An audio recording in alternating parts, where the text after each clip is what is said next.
എൻ്റെ അനുഭവം വെച്ച് പറയുകയാണെന്നുണ്ടെങ്കിൽ ഇപ്പം ഞാൻ റീസെൻ്റ്ലി ഒരു ഒരു പയ്യനെ എടുത്ത സമയത്ത് അക്കാഡമി എന്നോട് പറഞ്ഞു, അതായത് നിങ്ങൾ ജസ്റ്റ് ഫ്രഷ് ആയ ആളാണ്, 6 മാസത്തെ കോഴ്സ് കഴിഞ്ഞതാണ്. അപ്പോൾ പിന്നെ ഒരു സാലറി ഒക്കെ പറഞ്ഞു, it was like decent salary and all, but they said don't give it to him, give it to us, we will give it to him. അപ്പോൾ ഞാൻ പറഞ്ഞു അതെന്താ അങ്ങനെ? And to which he said, അതെന്താണെന്ന് വെച്ചാൽ എന്തെങ്കിലും വല്ല പ്രശ്നം വരികയാണെന്നുണ്ടെങ്കിൽ, അല്ലെങ്കിൽ ഫ്രഷർ ആയതുകൊണ്ട് എന്തെങ്കിലും പ്രോബ്ലം വരികയാണെങ്കിൽ we will come and fix that problem. അപ്പോൾ ഐ ഫെൽ ലൈക്ക് ഓക്കെ, അതൊരു കുഴപ്പമില്ലാത്തൊരു കാര്യമാണ്. കാരണം ഫ്രഷർ ആകുമ്പോൾ തീർച്ചയായിട്ടും he will tend or she will tend to make mistakes.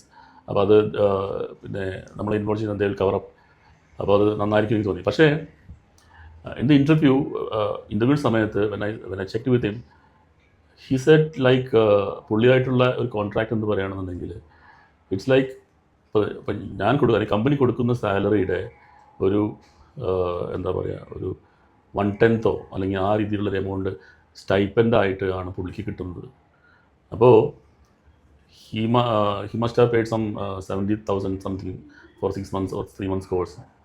ഈ ഒരു എമൗണ്ട് കോഴ്സ് ഫീക്ക് പുറമേ ഈ കുട്ടികളെ പ്ലേസ്മെൻറ്റ് എന്നൊക്കെ പറഞ്ഞിട്ട് ഇവർ 100% പ്ലേസ്മെൻറ്റ് എന്നൊക്കെ പറഞ്ഞിട്ടാണ് അഡ്വർടൈസ് ചെയ്യുക. ഈ പ്ലേസ്മെൻറ്റ് എന്ന് പറഞ്ഞിട്ട് ഇവർ പ്ലേസ് ചെയ്തതിന് ശേഷം അതിൽ നിന്നും വലിക്കുകയാണ്.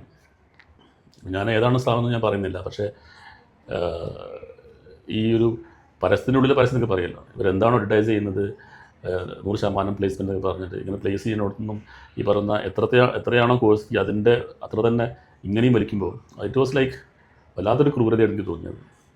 അപ്പോൾ ഐ സെഡ് അതിൻ്റെ ഒരു എന്താണ് നാട് നടന്നുകൊണ്ടിരിക്കുന്നത് വളരെ അണത്തിക്കലായിട്ടുള്ള ഒരു സംഭവം എനിക്ക് തോന്നി. And I told him like, അപ്പോൾ അത് ഈ കാര്യം ചോദ്യം ചെയ്തപ്പോൾ അവരുടനെ ആ പയ്യനെ വലിക്കുകയും ചെയ്തു. ഞാൻ അവരുടെ പേരൊന്നും മെൻഷൻ ചെയ്യാൻ ഉദ്ദേശിക്കുന്നില്ല, പക്ഷേ ഇതാണ് ജനറലായിട്ട് നടക്കുന്നത്. ഇങ്ങനെ നടക്കുന്നുണ്ട് ചില സ്ഥാപനങ്ങൾ ഒബ്വിയസ്ലി നല്ല രീതിയിൽ. അതിനുശേഷം എനിക്ക് നല്ലൊരു സ്ഥാപനമായിട്ട് എനിക്ക് പിന്നെ എന്താ പറയുക കോൺടാക്ട് ചെയ്യാൻ പറ്റി. ആൻഡ് ദ പ്രൊവൈഡഡ് നല്ല റിയൽ ടാലൻസിനെ അവർ തരികയും ചെയ്തു.